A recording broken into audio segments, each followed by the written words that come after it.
नमस्कार, मैं हूं अमित कुमार। एक बार पुनः स्वागत है आपका कीर्तिमान भारत न्यूज में। आज की खबर है भारत के एक लाचार, बेबस, मजबूर, गरीब, निर्धन, असहाय, जितना भी चाहे शब्द का उपयोग कर लीजिए, ऐसे नागरिक की और दूसरे तरफ जिला जज के कुर्सी पर बैठे एक न्यायाधीश की। दरअसल हमारे देश में आम लोगों की स्थिति को बयां करने वाला खबर कभी खबर नहीं बनती, क्योंकि इसमें टीआरपी नहीं होती, इसमें मिर्च मसाला नहीं होता और लोगों को भी ऐसी खबर पसंद नहीं आती, क्योंकि इसमें नेताओं का भड़काऊ बयान नहीं होता, इसमें धर्म का विषय नहीं होता, इसमें समाज की वास्तविकता दिखाई जाती है। इसीलिए ऐसे खबर लोगों को पसंद नहीं आती, क्योंकि इससे कई लोगों के चेहरा एने की तरह साफ हो जाता है कि उन्होंने देश को किस प्रकार से लूटा है, घसीटा है, कि देश में आम लोगों की स्थिति आज कितना दयनीय है।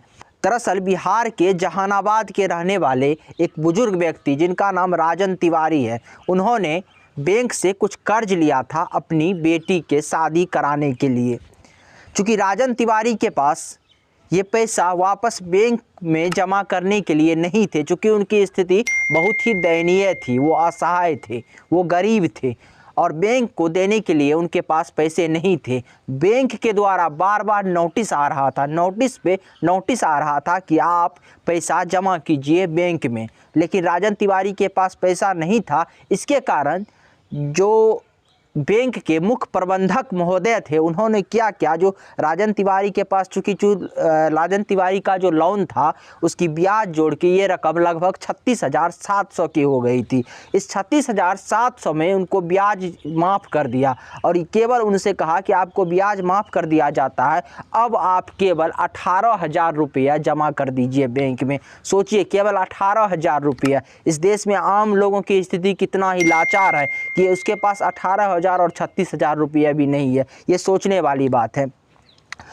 लेकिन राजन तिवारी के पास इतने भी पैसे, 18,000 रुपया भी बैंक में जमा करने के नहीं थे। इसके बाद लगातार उनको बैंक से नोटिस मिलते गया और बाद में उनको अदालत बुलाया गया, उनको न्याय के कटघरे में खींचा गया। जब वो व्यक्ति अदालत पहुंचा राजन तिवारी, तब उसके पास केवल 5,000 रुपये थे और गांव का ही एक व्यक्ति ने उसकी असहाय स्थिति को देखकर, उसकी गरीबी देखकर उसको 3,000 रुपया और दिए। ये राशि अब कुल मिलाकर लगभग 8,000 हो गए थे।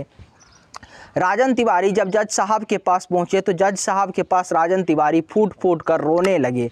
जज साहब ने, चूँकि राजन तिवारी बुजुर्ग थे, उनकी उम्र लगभग 60 वर्ष से अधिक थी और उनकी गरीबी और उनकी असहाय स्थिति, उनकी निर्धनता को देखते हुए जज साहब को उन पे दया तो आ गया, लेकिन जज साहब चूँकि न्यायपालिका की कुर्सी पर बैठे हुए थे, इसीलिए उनको न्याय भी करना था, वो संविधान से बंधे हुए थे।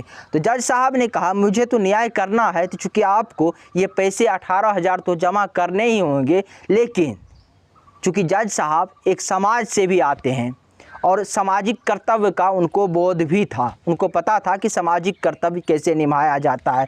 और चूँकि राजन तिवारी के पास पहले से 8,000 रुपये थे और जज साहब ने अपने जेब से निकाल कर राजन तिवारी को और 10,000 रुपये दे दिए, तो कुल मिलाकर ये राशि अब लगभग 18,000 हो गई। और इसके बाद जज साहब ने कहा कि अब ये 18,000 रुपया आप बैंक में जमा कर दीजिए।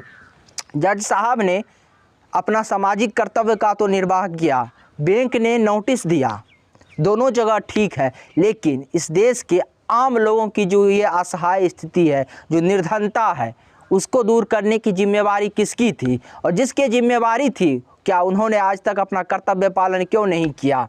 क्या कभी जो इसके लिए जिम्मेवार थे, क्या उनसे प्रश्न नहीं पूछा जाना चाहिए? अब आपके मन में ये प्रश्न आता होगा कि इसके लिए कौन जिम्मेवार थे? इसके लिए वो सारे लोग जिम्मेवार थे जो आज तक सरकार को चलाए, जो आज तक देश के सत्ता पे स्थापित हुए, और ये सारे लोग जिम्मेवार हैं जो इस देश में गरीबी मिटाने की, इस देश के लोगों को भूखमरी से दूर करने की जिनकी जिम्मेवारी है, जिसकी जिम्मेवारी है इस देश के लोगों को प्रगतिशील बनाने की, इस देश के लोगों की आर्थिक स्थिति में सुधार लाने की, वो सारे लोग जिम्मेवार हैं। याद कीजिए, इसी देश में अगर आप नीरव मोदी है और विजय माल्या है तो लाखों करोड़ों रुपया बैंक का लेके और विदेश भाग जाते हैं और हजारों लाखों करोड़ों रुपया बड़े बड़े उद्योगपति का इसी देश में माफ़ हो जाता है। लेकिन इसी देश में एक आम असहाय लोगों को किस प्रकार से कटघरे में खड़ा कर दिया जाता है, न्यायालय के सामने खड़ा कर दिया जाता है। चूँकि एक आम और गरीब असहाय व्यक्ति के पास न्यायालय में खड़ा करने के लिए एक बहुत बड़ी फौज, वकीलों की फौज नहीं है, ताकि वो न्यायालय में अपनी बातों को स्पष्टता से रख सके।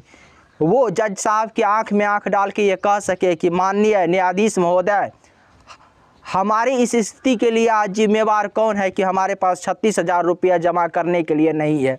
उस सिस्टम में बैठे लोगों से प्रश्न पूछ सके। इसीलिए एक आम साधारण व्यक्ति को आज भी इस देश की अदालत में खींचना बहुत ही आसान होता है और एक आम व्यक्ति के लिए न्याय पाना बहुत ही मुश्किल हो जाता है। यहाँ जज साहब ने तो एक सामाजिक कर्तव्य का निर्वाह किया।